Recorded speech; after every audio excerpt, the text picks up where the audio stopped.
Assalamualaikum warahmatullahi wabarakatuh. Saya Nisa Julia Kasih, NIM 311915157, akan sedikit menjelaskan mengenai tuberkulosis dan bilirubin.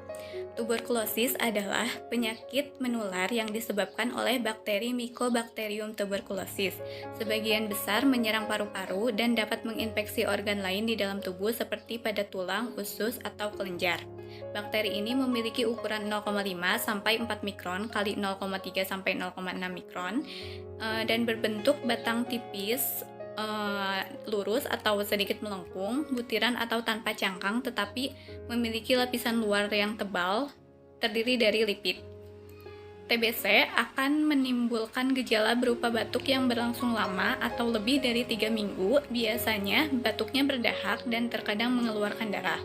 Selain menimbulkan gejala batuk berdahak yang berlangsung lama, penderita TBC juga akan merasakan beberapa gejala lain yang seperti demam, lemas, berat badan yang turun, tidak nafsu makan, nyeri dada, dan berkeringat di malam hari. Penularannya terjadi melalui batuk dan bersin dari penderita tuberkulosis. Infeksinya terjadi ketika orang lain menghirup udara yang mengandung tetesan lendir dari si penderita. Obat-obat yang umum digunakan untuk pengobatan tuberkulosis adalah isoniazid, rifampicin, streptomycin, pyrazinamide, dan ethambutol. Obat-obatan ini dapat menyebabkan hepatotoksisitas karena dimetabolisme di hati. Nah, untuk mencegah efek samping dari obat-obatan ini, maka dapat dilakukan pemeriksaan fungsi hati, salah satunya adalah pemeriksaan kadar bilirubin. Bilirubin adalah zat yang terbentuk secara normal dari proses penguraian sel darah merah di dalam tubuh. Zat inilah yang memberikan warna kuning pada tinja dan urin. Meski dibentuk secara normal, terkadang ada penyakit tertentu yang menyebabkan jumlah bilirubin meningkat. Apabila tidak diobati, kondisi ini bisa menimbulkan masalah kesehatan serius. Jumlah bilirubin yang meningkat di dalam darah bisa terjadi karena gangguan hati, penyakit pada empedu, kerusakan sel darah merah, efek samping dari obat-obatan. Jika kadar bilirubin tinggi di dalam darah, maka tubuh akan mengalami penyakit kuning. Kadar bilirubin yang tinggi pada bayi yang baru lahir biasanya ditandai dengan kulit yang menguning dan muncul pada wajah dan dahi terlebih dahulu, kemudian menyebar ke dada dan bagian tubuh yang lain. Bila tidak segera ditangani, maka kadar bilirubin yang tinggi pada bayi dapat menyebabkan kerusakan pada otak, masalah saraf, hingga kematian. Sebelumnya telah dilakukan sebuah penelitian mengenai gambaran kadar bilirubin pada penderita TBC yang bertujuan untuk mengetahui gambaran kadar bilirubin total pada penderita tuberkulosis dengan terapi obat anti-tuberkulosis di Puskesmas Poasia Kota Kedari. Perkenalkan, nama saya Agisu Prayogi, NIM 3119197. Di sini saya akan menjelaskan sedikit tentang patofisiologi tuberkulosis paru-paru atau TB paru. Nah, patofisiologi dari TB paru sendiri ini melibatkan inhalasi dari Mycobacterium tuberculosis, suatu hasil basil tahan asam asid basil. Nah, setelah inhalasi ada beberapa kemungkinan perkembangan penyakit yang akan terjadi, yaitu pembersihan langsung dari bakteri tuberkulosis, infeksi laten, atau infeksi aktif. Nah, ketika seorang pengidap TB paru aktif batuk, bersin, bernyanyi atau meludah, atau kegiatan apapun yang dapat tercipratnya air liur ke udara, ini dapat mengeluarkan si bakteri tuberkulosis tersebut. Nah, droplet ini berisi bakterium tuberkulosis. Apabila terinhalasi atau terhirup oleh seseorang, maka bakteri tersebut akan masuk dan sampai di terminal alveoli paru. Nah, organisme kemudian akan tumbuh dan berkembang biak dalam waktu 2-12 minggu, sampai jumlahnya mencapai 1000-10.000. Jumlah tersebut akan cukup untuk mengeluarkan respon imun seluler yang mampu dideteksi melalui reaksi terhadap tes tuberkulin. Namun, tubuh tidak tinggal diam dan akan mengirimkan pertahanan berupa sel-sel makrofag yang memakan kuman-kuman TB ini. Saya Siti Daniati Thoibah dengan NIM 3119198. Di sini saya akan menjelaskan tentang penggolongan obat anti-tuberkulosis. Obat anti-tuberkulosis memiliki golongan yang pertama, lini pertama. Yang termasuk lini pertama adalah isoniazid. Isoniazid bersifat bakteriosida terhadap basil yang tumbuh cepat, aktif terhadap bakteri yang ditemukan secara intraseluler dalam makrofag dan sel eksternal. Lalu ada rifampisin. Rifampisin adalah antibiotik turunan semisintetik dari rifampisin B yang diproduksi oleh Streptomyces mediterraneae. Rifampisin memiliki sifat bakterisida yang luas, baik di luar maupun di dalam sel. Lalu ada etambutol. Etambutol bersifat bakteriostatik. Obat ini masih menghambat pertumbuhan bakteri tuberkulosis yang resisten terhadap isoniazid dan streptomycin. Lalu selanjutnya ada pirazinamid. Analog pirazin nikotinamida memiliki efek bakteriosida dalam kondisi asam atau bakteriostatik tergantung pada nilai pH dan kadar darah. Spektrum aktivitas sangat sempit dan hanya mencakup Mycobacterium tuberculosis. Lalu terakhir ada streptomycin. Streptomycin adalah sebuah aminoglikosida diperoleh dari Streptomyces griseus. Senyawa ini bersifat bakteriosida terhadap banyak bakteri garam negatif dan garam positif. Baik, saya Windy Fauza Isdianti NIM 311160 akan melanjutkan penjelasan darinya, yaitu mengenai obat lini kedua. Yang pertama ada ciprofloxacin, di mana merupakan anti-infeksi sintetik dari kelompok quinolone yang efektif melawan bakteri gram negatif dan gram positif. Kemudian ada FDC atau fixed dose combination atau biasa juga disebut dengan KDT, merupakan gabungan beberapa obat antituberkulosis atau OAT dalam satu obat, di mana FDC ini memiliki 3 kategori. Yang pertama ada FDC kategori 1, FDC kategori 2, dan FDC kategori anak. Kemudian ada ofloxacin, di mana merupakan senyawa antibakteri sintetik dari golongan quinolone yang bersifat bakterisida. Nah, ofloxacin ini efektif untuk melawan bakteri gram positif aerobik, termasuk bakteri penisilin. Dan yang terakhir ada levofloxacin, di mana levofloxacin ini memiliki antibakteri yang luas dan efektif melawan bakteri gram positif maupun gram negatif.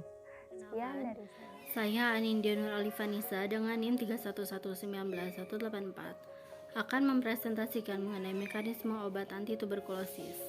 Yang pertama, isoniazid. Isoniazid termasuk ke dalam sel MTB dalam bentuk prodrug. Kemudian, INH akan diaktifasi oleh enzim katalase peroksidase atau KATG yang dikode oleh gen KATG. Spesies aktif INH kemudian adalah suatu radikal isonikotiasil yang selanjutnya membentuk EDAC, produk dari penambahan langsung 2 atau lebih molekul berbeda sehingga terbentuk produk reaksi tunggal dengan kandungan semua atom dari semua komponen dengan radikal NAD. EDAC yang terbentuk adalah isonikotiasil NADH. Dalam beberapa jurnal disebut sebagai bentuk aktif INH. EDAC ini bersifat toksik di dalam sel bakteri dan berturut-turut mempengaruhi sel target intraseluler seperti biosintesis asam mikolat yang merupakan komponen penting pada dinding sel bakteri. Spesies aktif INH memiliki target aksi seluler beragam. Target utama INH adalah INHA, suatu NADH dependent enosyl acyl carrier protein atau ACP reduktase yang dikode oleh gen INHA. Protein ini adalah enzim kunci dalam sintesis asam mikolat. Isonikotilasil NADH, EDAC atau INA, terikat pada INHA dan menghambat sintesis asam mikolat yang penting bagi integritas dinding sel mikrobakteria, seperti yang ditunjukkan pada gambar berikut. Kekurangan biosintesis asam mikolat menghasilkan hilangnya integritas seluler sehingga bakteri mati. Struktur kristal yang terbentuk dari INHA, M tuberculosis dan INA mengindikasikan bahwa pada INA bersaing secara kompetitif dengan NADH untuk berikatan pada INH. Mutasi INHA pada daerah ikatan NADH menyebabkan resistensi INH di antara isolat klinis. Yang kedua ada rifampicin. Rifampicin mengandung suatu inti aromatik yang berhubungan pada kedua sisi oleh suatu jembatan alifatik. Rifampicin mudah menyebar melalui membran sel M tuberkulosis karena obat ini bersifat lipofil. Aktivitas bakteriasida dikaitkan dengan kemampuan obat ini untuk menghambat transkripsi akibat ikatan dengan afinitas tinggi pada DNA-dependent RNA polimerase. Walaupun target molekuler rifampicin telah dikarakterisasi dengan baik, mekanisme tepatnya dari kelas obat ini masih belum jelas. Mekanisme aksi rifampicin sama dengan mekanisme aksi rifampicin. Rifampicin terikat pada beta subunit pada DNA-dependent RNA polimerase sehingga terjadi penghambatan transkripsi. Akibatnya, organisme mati. Rifampicin diperkirakan berikatan dengan beta subunit di dekat saluran RNA-DNA. Secara fisik, menutupi pemindahan perpanjangan rantai RNA setelah penambahan 2 hingga 3 nukleotida. Yang ketiga ada pyrazinamid. Pyrazinamid adalah suatu produk sehingga perlu dikonversi ke dalam bentuk aktifnya yaitu asam pyrazinoat atau POA oleh enzim pyrazinamidase atau pezase atau nikotinamidase mycobacteria. Mekanisme aksi pyrazinamid masih belum jelas. Asam pyrazinoat diperkirakan bekerja melalui penghambatan sistem enzim fatty acid sintase atau FAS1 yang berperan penting dalam biosintesis asam mikolat M tuberkulosis yang sedang memperbaik diri. Kemungkinan mekanisme aksi lainnya yaitu gangguan potensial membran di bawah kondisi pH asam atau penghambatan translasi setelah berikatan dengan komponen S1 dari subunit 30S ribosomal. Gangguan potensial membran terjadi akibat adanya akumulasi asam pyrazinoat. Asam pyrazinoat diekskresi oleh pompa effluxema. Pada kondisi asam pyrazinoat terprotonasi akan direabsorpsi ke dalam sel dan terakumulasi di dalam sitoplasma karena pompa effluxnya tidak efisien. Akumulasi asam pyrazinoat menghasilkan penurunan pH intraseluler sehingga nilai di mana menonaktifkan sintesis asam lemak penting atau terjadi kerusakan seluler. Berdasarkan mekanisme tersebut, pyrazinamid hanya aktif melawan M tuberkulosis pada pH di mana asam pyrazinoat terakumulasi di dalam sitoplasma. Pada jurnal lain, dihipotesiskan bahwa anion pyrazinoat di bawah kondisi asam berfungsi sebagai pembawa proton yang mentransport proton dari luar membran ke dalam ruang intraseluler. Proses ini mengurangi proton motif forge dan berpengaruh pada produksi energi bakteri. Yang keempat ada ethambutol. Obat ini menghambat arabinoacyl transferase atau EMBB yang terlibat di dalam biosintesis dinding sel berdasarkan penelitian Takayama dan Kilburn pada tahun 1989. Takayama dan Kilburn pada tahun 1989 menunjukkan bahwa EMB menghambat transfer arabinogalaktan ke dalam dinding sel M smegmatis sehingga terjadi akumulasi asam mikolat. Interaksi EMB dengan target molekulernya sangat stereospesifik. Hanya 1 dari 4 enantiomer yaitu SS ethambutol yang aktif melawan M tuberkulosis. Optimasi lebih lanjut dilakukan sehingga menghasilkan suatu komponen baru yaitu SQ109, suatu senyawa yang sangat lipofilik dan memiliki mekanisme aksi berbeda dari ethambutol. Terakhir ada streptomycin. Streptomycin aktif melawan basili yang tumbuh aktif. Streptomycin bekerja dengan menghambat inisiasi translasi pada sintesis protein. Lebih spesifiknya, streptomycin berikatan pada 4 nukleotida 16S rRNA dan asam amino tunggal pada ribosomal protein S12 yang masing-masing dikode oleh gen RRS dan RPSL. Ikatan ini memicu perubahan ribosomal sehingga terjadi pembacaan kesalahan mRNA dan penghambatan sintesis protein. Akibatnya terjadi kematian sel. Baik, selanjutnya saya Fitria Ramadhani Nuripto dengan NIM 3119185 akan memaparkan tentang pemeriksaan bilirubin. Di sini pemeriksaan bilirubin dapat menggunakan sampel serum dan plasma. Sampel tidak boleh hemolisis dan terpapar cahaya langsung. Karena cahaya matahari maupun cahaya lampu dapat menyebabkan kadar bilirubin turun sampai 50% dalam waktu 1 jam. Kemudian pemeriksaan bilirubin harus dilakukan di tempat yang tidak terpapar sinar matahari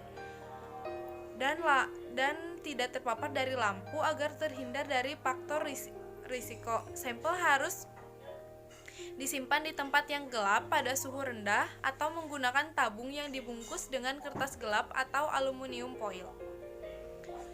Tujuan isolasi sampel dari cahaya adalah agar proses denaturasi protein serum terhambat sehingga kadar bilirubin total tetap stabil. Pengukuran bilirubin harus dilakukan dalam waktu 2-3 jam. Kemudian selanjutnya terdapat suhu. Suhu merupakan satu faktor yang dapat berpengaruh terhadap hasil pemeriksaan kadar bilirubin total. Suhu dapat merusak komponen yang terdapat di dalam serum. Pemeriksaan kadar bilirubin total sebaiknya diperiksa segera, akan tetapi pemeriksaan bilirubin total dapat juga dilakukan penyimpanan dalam keadaan tertentu. Penyimpanan yang benar tidak akan berpengaruh terhadap stabilitas serum. Kemudian, sampel tetap stabil dalam waktu sehari apabila disimpan pada suhu 15-25 derajat Celcius. Kemudian, jika 7 hari pada suhu 2-8 derajat Celcius. Dan jika penyimpanan sampai 3 bulan, yaitu suhunya kurang dari 20 derajat Celcius. Lama penyimpanan sampel merupakan salah satu faktor yang dapat berpengaruh terhadap hasil pemeriksaan bilirubin total. Apabila sampel terlalu lama disimpan atau dibiarkan, akan berpengaruh terhadap kualitas hasil pemeriksaan bilirubin total dalam serum. Di sini saya Ade Putri Suci Lestari dengan NIM 3119192. Saya di sini akan menjelaskan tentang metode penelitian. Jenis penelitian ini adalah deskriptif kuantitatif dengan desain secara cross-sectional study untuk mengetahui gambaran kadar bilirubin total pada penderita tuberkulosis yang mendapatkan terapi OAT di Puskesmas Pohasia Kota Kendari. Populasi sampel sebanyak 50 penderita tuberkulosis di Puskesmas Pohasia Kota Kendari. Pemeriksaan bilirubin total dilakukan pada 18 orang penderita tuberkulosis yang telah mendapatkan terapi OAT sebagai sampel yang diperoleh secara eksidental. Kemudian, sampel yang digunakan adalah serum penderita tuberkulosis yang selanjutnya ditambahkan reagen bilirubin total pada masing-masing sampel dan dilakukan pembacaan pada alat spektrofotometer. Pemeriksaan bilirubin total menggunakan metode pemeriksaan Jendrasikov dan hasil dibaca secara spektrofotometer. Data hasil penelitian dianalisis secara deskriptif, disajikan dalam bentuk tabel. Hasil dan pembahasan kadar bilirubin total penderita tuberkulosis paru di Puskesmas Pohasia Kendari. Data tersebut menunjukkan terdapat 56% penderita TB paru yang memiliki kadar bilirubin tinggi atau hiperbilirubinemia dan 44% penderita TB paru memiliki kadar bilirubin normal. Efek dari pemakaian OAT dapat menyebabkan gangguan fungsi hati. Yang termasuk ke dalam fungsi hati salah satunya adalah bilirubin. Obat antituberkulosis atau OAT yaitu isoniazid, rifampicin, dan pyrazinamide merupakan 3 obat yang dapat menyebabkan hepatotoksitas karena ketiganya dimetabolisme di hati, tetapi kedua obat antituberkulosis atau OAT yaitu etambutol dan streptomycin tidak menyebabkan hepatotoksik. Pemberian 4 regimen pengobatan sekaligus selama 2 bulan dapat terjadinya inhibisi sekresi sintesis empedu dan ekresi dari asam empedu dan bilirubin dan kolesterol dalam empedu. Bilirubin disaring dari darah oleh hati dan dikeluarkan pada cairan empedu. Sebagaimana hati menjadi semakin rusak, bilirubin total akan meningkat. Bilirubin merupakan hasil penguraian hemoglobin oleh sistem retikuloendotel dan dibawa ke dalam plasma menuju hati untuk melakukan proses konjugasi. Bilirubin yang terkonjugasi dapat larut dalam air, sedangkan bilirubin yang tidak terkonjugasi atau indirect tidak dapat larut dalam air. Nilai bilirubin total didapatkan dengan melepaskan ikatan albumin pada bilirubin indirect sehingga dapat larut dalam air dan dapat bereaksi konjugasi. Bilirubin yang terkonjugasi dapat larut dalam air, sedangkan bilirubin yang tidak terkonjugasi tidak dapat larut dalam air. Nilai bilirubin total didapatkan dengan melepaskan ikatan albumin pada bilirubin indirect sehingga dapat larut dalam air dan dapat bereaksi. Saya Mita Aprilia dengan NIM 311119162 akan membacakan kesimpulan, yaitu berdasarkan hasil penelitian yang telah dilakukan, dapat disimpulkan bahwa penderita tuberkulosis dengan penggunaan obat anti tuberkulosis atau OAT memiliki resiko tinggi hiperbilirubinemia dengan dijumpai 56% penderita tuberkulosis atau TB dengan kadar bilirubin tinggi di Puskesmas Poasia Kendari. Nah, sekian presentasi dari kelompok kami. Kurang lebihnya mohon maaf. Wabillahi taufiq wal hidayah. Wassalamualaikum warahmatullahi wabarakatuh.